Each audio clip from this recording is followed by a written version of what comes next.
We've been talking about this idea that we want to make sure that the future you is a you that you can be proud of, because just because you are the person that you are today is no guarantee that you're going to be that person tomorrow. You've got to actively make sure that you're taking care of your soul, because we've all seen people and looked at people and we say, and how could they live with themselves? How could they live such a double life? How could they show up to the dinner table while they've got that going on in the background? How could they keep coming to work and all of a sudden their life blows up? And people ask, man, how could they live with themselves? And the kind of behind the question is, I could never do that. I could never live with myself if I was doing those type of things. But what we've been saying in this series is, yes, you could. And yes, I could. We do it every day. We might not be able to live with myself today, but if I'm not careful, the me of tomorrow and me of the future isn't a guarantee of the way that I am today. I've got to take care of my soul. And the big idea of this series, kind of the overarching idea, is the health of your soul determines your capacity for duplicity, or that capacity to be one thing in front of people and another thing in private. That you portray this person to the outward looking audience, but inside, you know, I've got some things happening inside of me. And if my soul isn't healthy, I'll let that gap between who I am and who I say I am grow larger and larger and larger. Eventually it'll blow up in my face. But if I can put some habits into practice to make sure my soul is healthy, when I notice that there's a gap, I don't try to manage it. I don't try to excuse it. I don't try to explain it away. I work really hard to close it, because again, I'm capable and you're capable of becoming somebody that we wouldn't like and somebody that we wouldn't want to be. And so the first thing we talked about in week number 1 is, if we're going to make sure our soul is healthy, we surrender our will. Every single day we wake up and say, God, here's my ears and my eyes and my mind and my hands and my feet and my dreams and my opportunities. I want your will to be done in my life. It's not a one-time thing, but it's every day.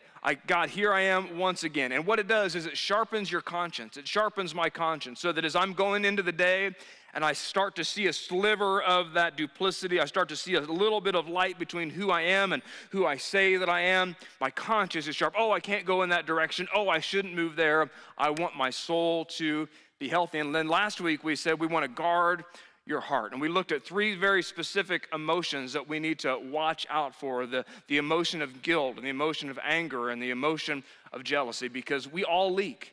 I'm leaking against the persons and the people that I love the most. What's inside of me comes out into the people around my life. And if I have anger, and if I have jealousy, and if I have guilt inside of me, that's going to spill out into the people that I love and that I work with. And so I've got to guard my heart. And today we're going to kind of continue in on that idea. And we're going to talk about something that every single person, is not a religious thing or a Christian thing, it's just a thing. Every single person deals with. You can't get away from it. You can't outgrow it.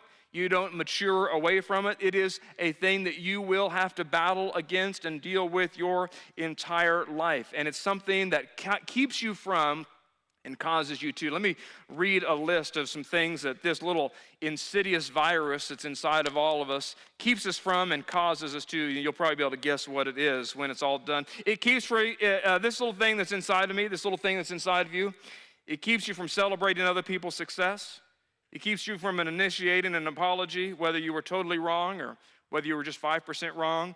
It keeps you from keeps you arguing your point long after you've realized, I don't really have much of a point. But I just keep arguing. I just can't find myself out of this thing. It keeps me from admitting that I have a weakness. Keeps me from admitting that I need help, admitting that I don't know what I'm doing, even though everybody else knows that I don't know what I'm doing. It keeps me from being honest with myself. It keeps me from learning new things, because we want people to think we're smarter than we really are. It causes me to feel good when others fail.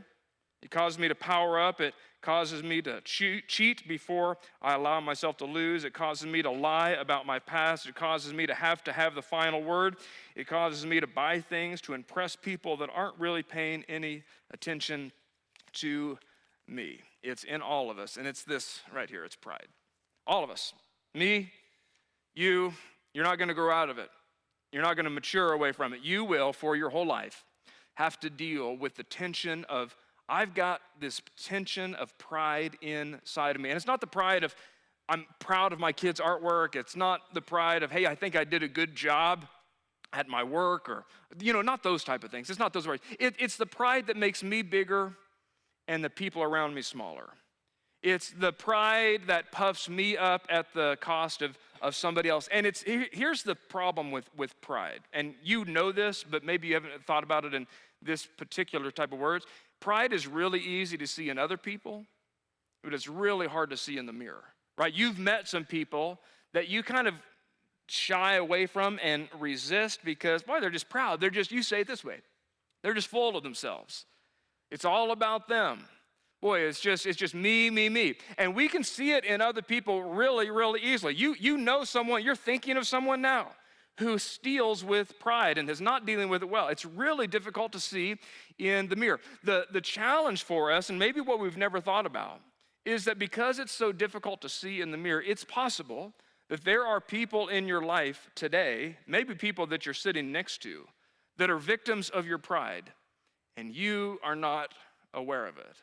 There are people that are catching the shrapnel of your pride that you don't realize that you're wounding, because what pride inevitably does, we think of it as something that it makes me bigger, and in our mind we are bigger, but in reality what it does is it makes me smaller.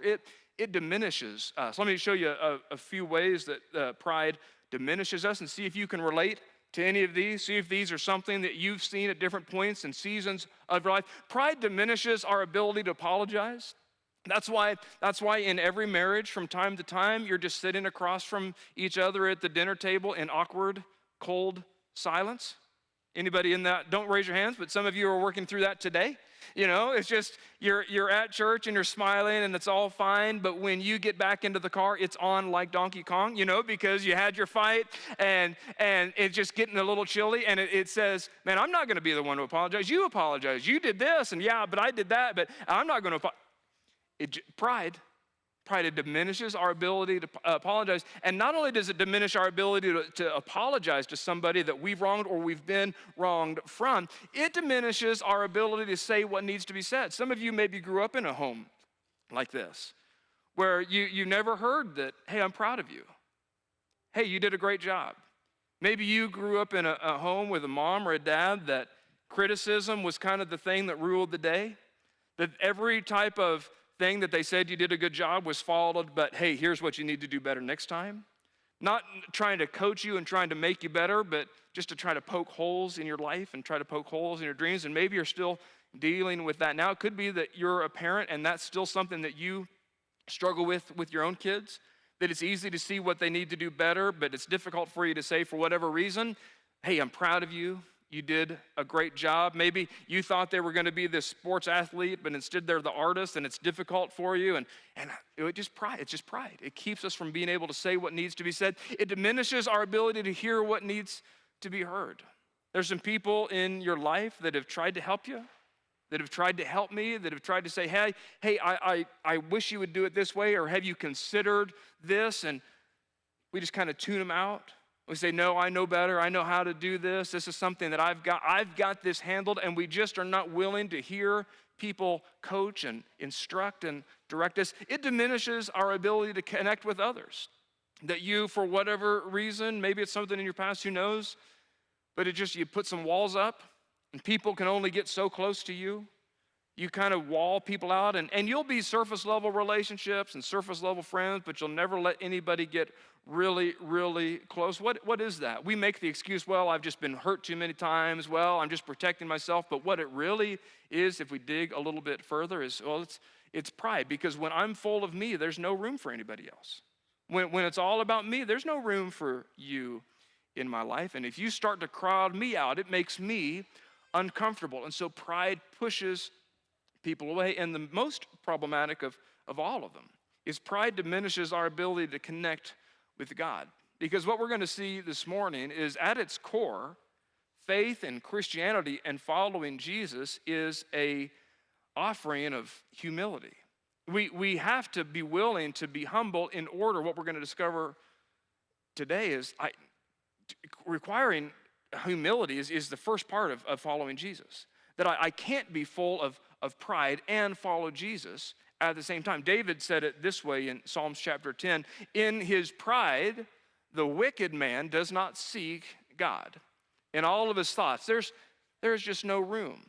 It's this attitude that all of us deal with at certain times. I can do this on my own.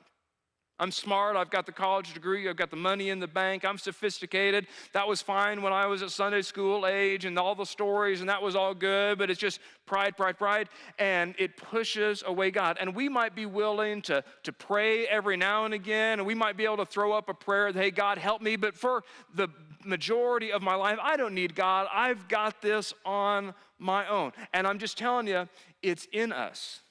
It's in you.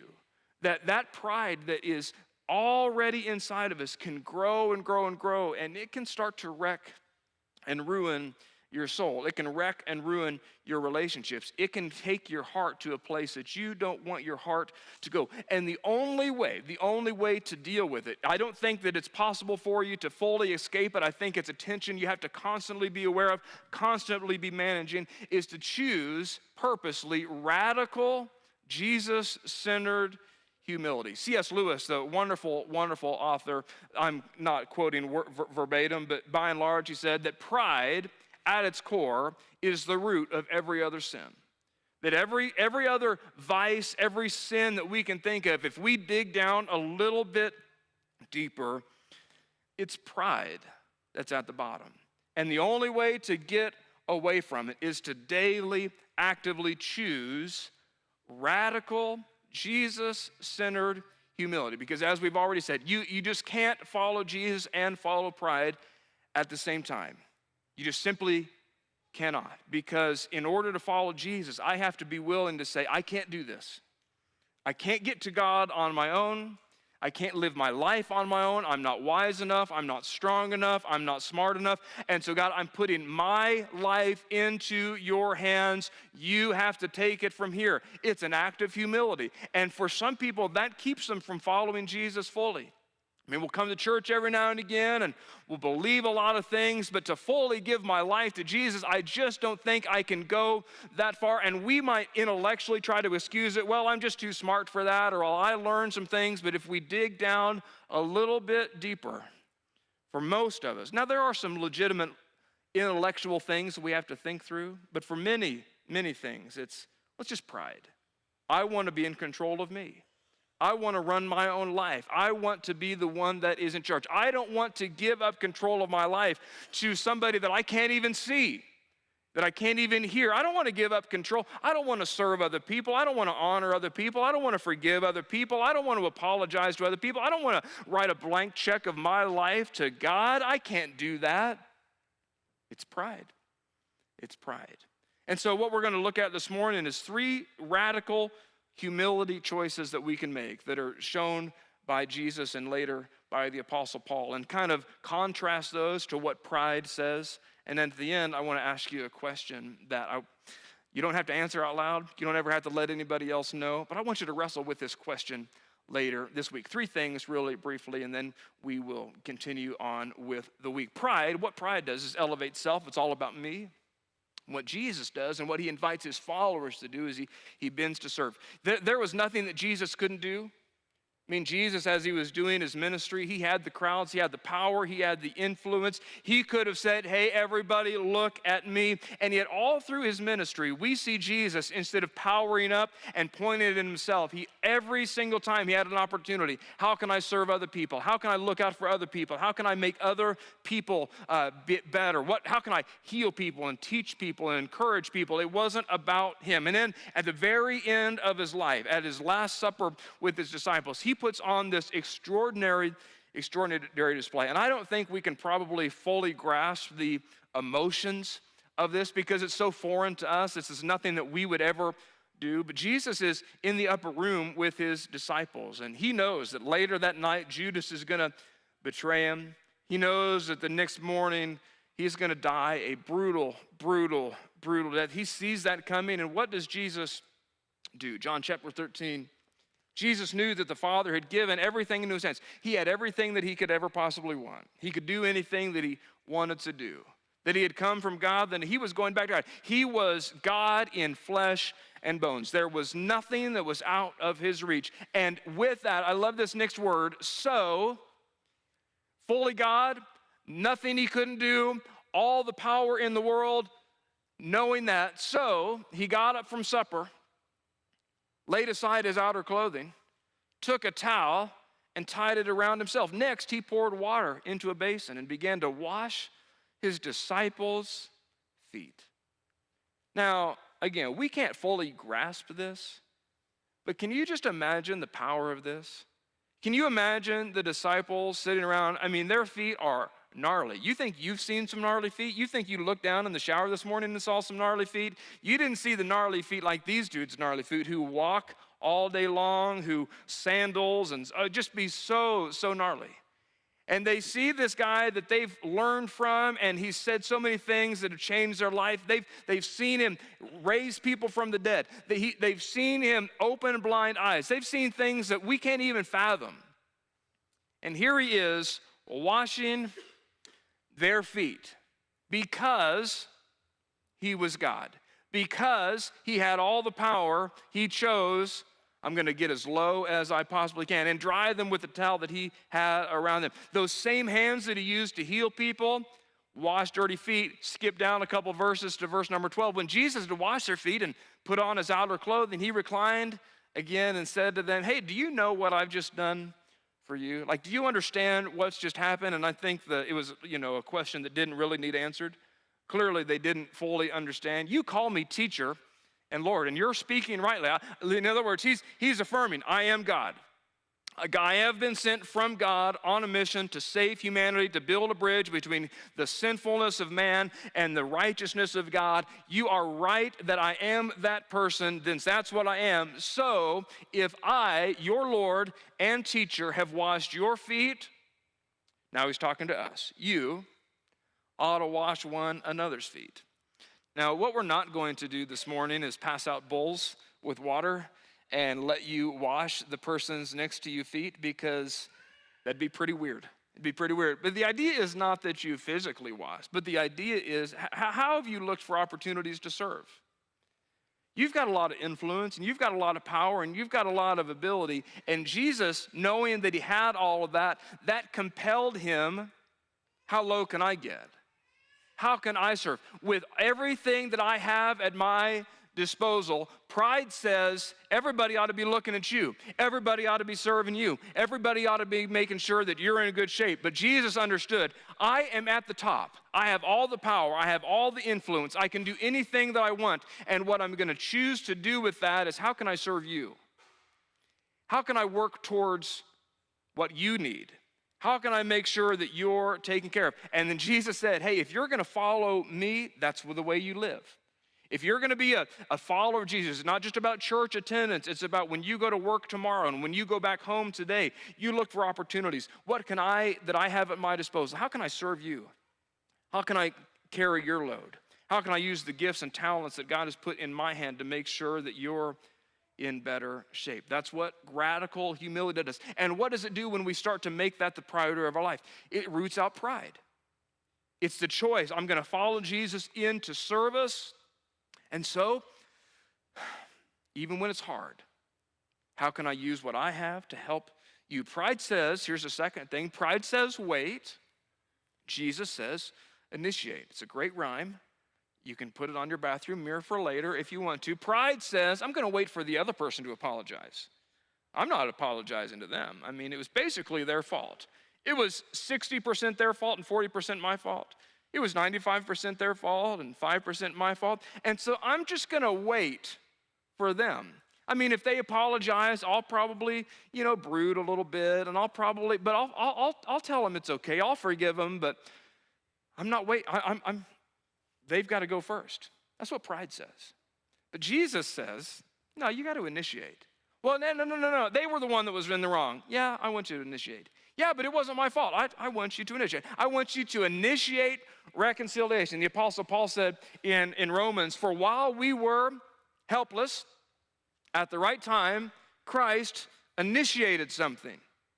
He didn't wait for us to get our life together. He didn't wait to make sure that we had all the I's dotted and all the T's crossed. He initiated, did everything good for the people who were the worst. He did all the right things for the people who there was no guarantee that they would ever turn to him and follow him and do the right things on his behalf. Jesus was right We were wrong, and he initiated reconciliation in your life, in my life, in the relationships to you that matter the most. Yes, they were wrong. Okay, well, let's all just get on the same page. They were wrong. Don't elbow anybody. They're wrong, okay? I'm on your side. I agree with you. They were wrong. You were right. Jesus says initiate. Initiate reconciliation. You don't have to wait for that other person with no guarantee that we would ever respond, with full knowledge that some people would reject the offer of salvation, that would reject the offer of the forgiveness of sins. Jesus, in his rightness, took care of our wrongness. Now I want you to live the same way. Vic says this way, for rarely someone will die for a just person, though for a good person, perhaps somebody might even dare to die. But God proves his own love for us in this, that while we were still sinners, Christ died for us. Do you know how you prove your love to somebody? You choose radical humility. You know how your marriage gets better? You choose radical humility. You know how your relationships at work get better? You choose radical humility. Now, let me tell you what some of you are thinking this morning. Yeah, but. No, I couldn't do that because. You know what that is? That's pride. That's pride that's kind of poking up because there's this thing in you that says, if I initiate, it's going to make them feel like that was okay. That's not what it's saying. It's just saying the relationship is most important to me. And so I'm going to initiate. Yep, they were wrong. I was right, but I'm not going to wait. Pride wants me to wait. Pride wants me to kind of just twirl my thumbs and wait for them to come slinking back. Wait for them to apologize because they were wrong. Following Jesus, that's just not what we do. Following Jesus says, I'm going to initiate. I'm going to do the right thing even though the wrong thing was done to me. And that thing inside of me, and that thing inside of you that maybe even right now is pushing against that, do you know what that is? It's pride. And it'll rot your soul. And it'll mess up your relationships. That's what following Jesus looks like. And then the third one is this, that pride holds back, Jesus pours out. That pride, I've got to make sure that I'm taken care of first. And Jesus says, I'm going to empty myself on behalf of you. I'm going to pour myself out, not for my benefit, but for your benefit. The Apostle Paul wrote it this way in Philippians, do nothing. Do nothing. Don't go to work. Don't be a husband. Don't be a wife. Don't be a parent. Don't be a coach. Don't be a whatever it is. Do nothing out of selfish ambition. Hey, what is this going to do for me? How high is on the ladder is this going to make me climb? How good is this going to make me look? How bright is the spotlight is going to shine on me if I do this? He says, no, that's not the way that's the way that the world lives, but you're different. You're following Jesus now. You're a Christian, and following Jesus is more than just church attendance. It's more than just saying a prayer every now and again. Do nothing, whatever it is in your life that you're getting ready to do. Don't do it for, I got to fill me up. Don't do it in conceit, but here's our word, in humility, consider others as more important than yourselves. It doesn't mean that they are more important. It just means that I'm going to act as if they are. Humility is not, somebody said it this way, not an original quote, but humility is not thinking less of yourself. It's just thinking of yourself less. It's just saying, it's not about me. When I go to work tomorrow, it's not about me. How can I pour myself out for my coworker? How can I pour myself out for the people that I don't even really like? And we are at odds, and they're always pushing my buttons, and they have the spiritual gift of driving me crazy. Every time I see them, they just grate on my last nerve. Don't say their name out loud, but you all have somebody like that in your life. In humility, consider that person better than yourself. Not because they are, but because of what Jesus has done on our behalf. Everyone, so we're included in that. Sorry, there's no escape hatch. Everyone should look not to his own interests, not about me, but rather to the interests of others. What do you need? What do I have? We kind of talked about it already. What do I have in my hands that can benefit you? What do I have at my disposal that can help you go further faster? It's not all about me. Adopt the same attitude, here it is, of Christ Jesus. Why should we do this? Well, it's the attitude that Jesus had. Adopt the same attitude of Jesus, who, existing in the form of God, we have that next slide? Yes. Who, existing in the form of God, did not consider equality with God as something to be exploited. In other words, he's saying, just because he had all the power, he wasn't going to use all the power for himself.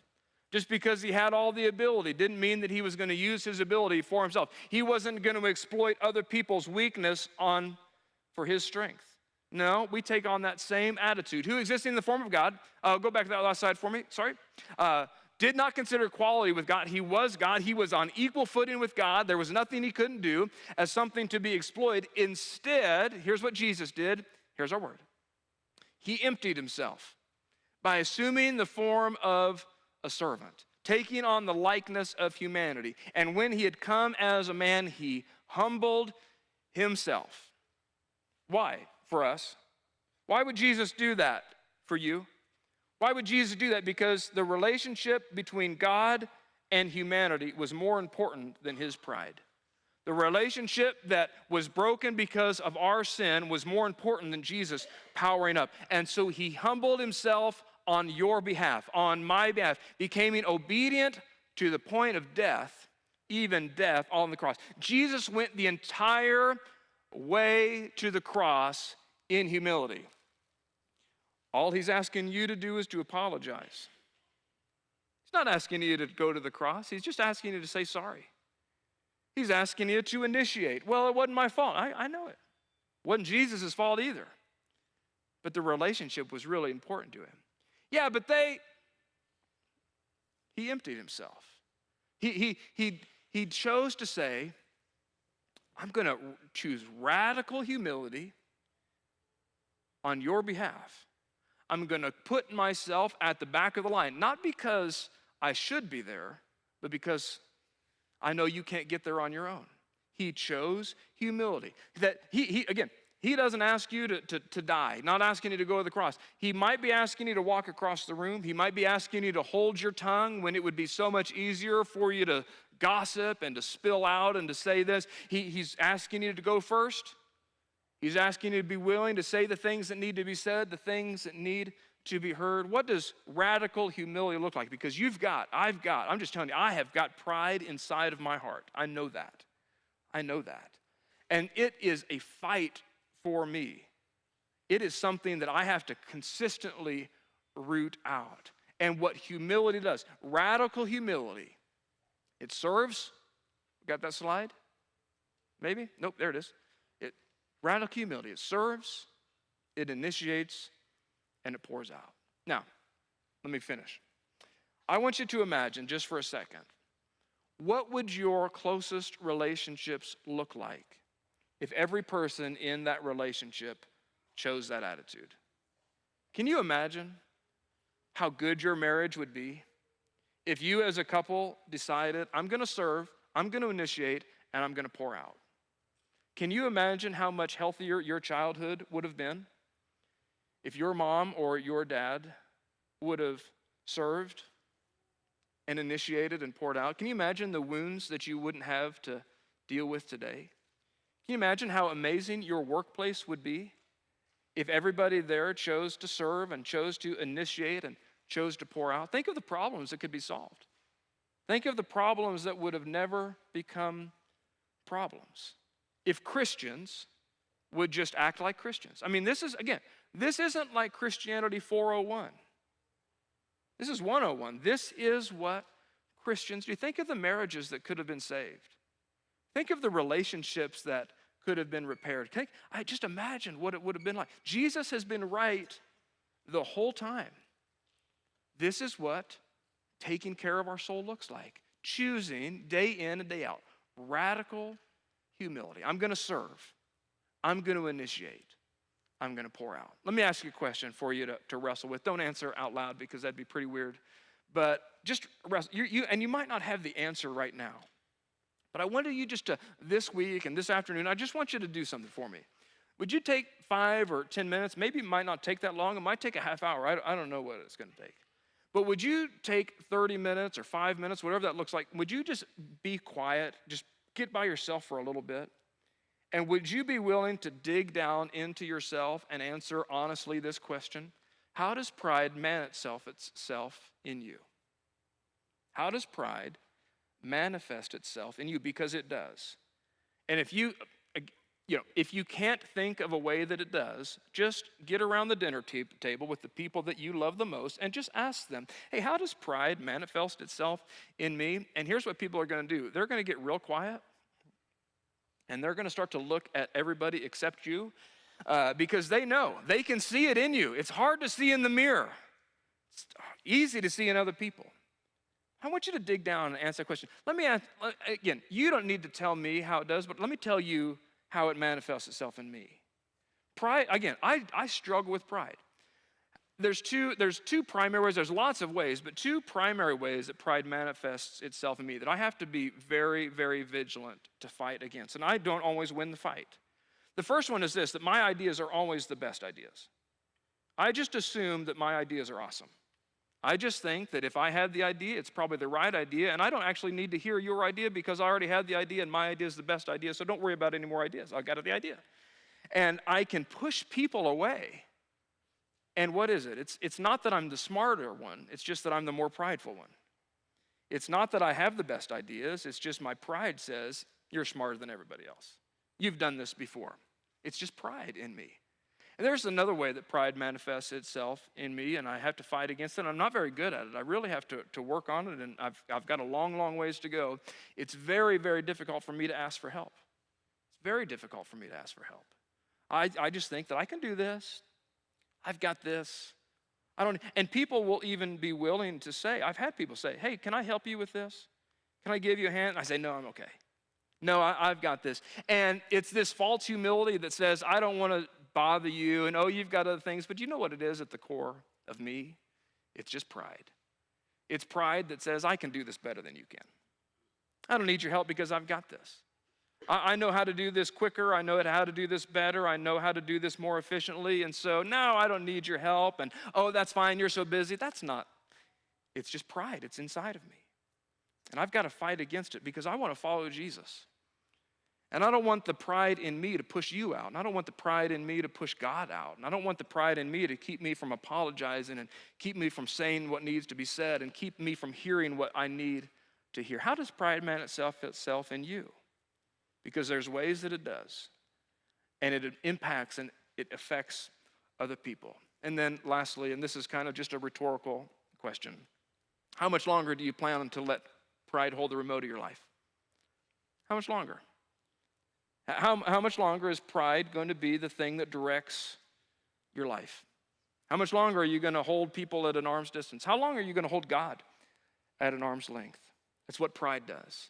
But radical humility, taking care of our soul, making sure that there's no gap between the person that I am and the person that I say that I am, it chooses radical humility. I'm going to go, and maybe it's for some of you, I'm going to go and apologize today. Maybe I need to go congratulate somebody. Maybe I need to go and tell somebody what they've needed to hear from me. Go tell my son, go tell my daughter, go tell whoever it is, I'm proud of you. I'm grateful for you. I'm so appreciative of you. Maybe for some of you, I've got to admit I need some help. It's time for me to admit I do have a drinking problem. It's time to admit I do have an addiction. I've been kind of nursing it and saying, no, it's not that big of a deal, and I haven't been wanted to ask for help, and I don't want people to ask me about this, but it's time to admit I've got a problem. Maybe it's time that I need to be willing to learn from people who aren't like me, people who think differently than me, and people that see the world differently than me. If Jesus was humble enough to die for you, wouldn't we be willing to follow him into humility? It'll make sure that our soul is in better shape. Let me pray for you. Heavenly Father, this is convicting to me because I'm sure not very good at it. I know inside of me there is pride, and it impacts the people that I love the most.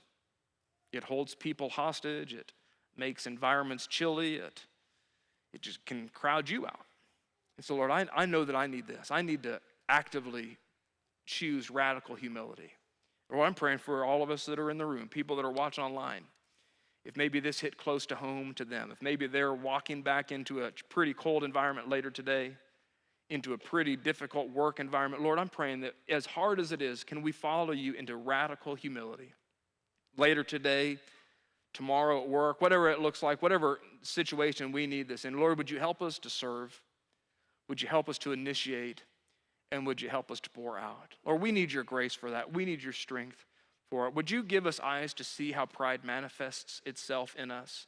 Lord, we don't want other people around us to have to deal with the shrapnel of our pride. We don't want to ruin relationships and give other people wounds and scars because of the pride that we are not aware of. So give us eyes to see those things, Lord. Help us to root it out and follow you into radical humility. Lord, we're so grateful that while we were yet sinners, that you initiated. When the relationship was broken and it was entirely our fault, that you loved us so much that you came and did what we couldn't do, that you initiated a reconciliation on our behalf. We're so grateful. Help us to follow you into that. It's in your name that we pray. Amen.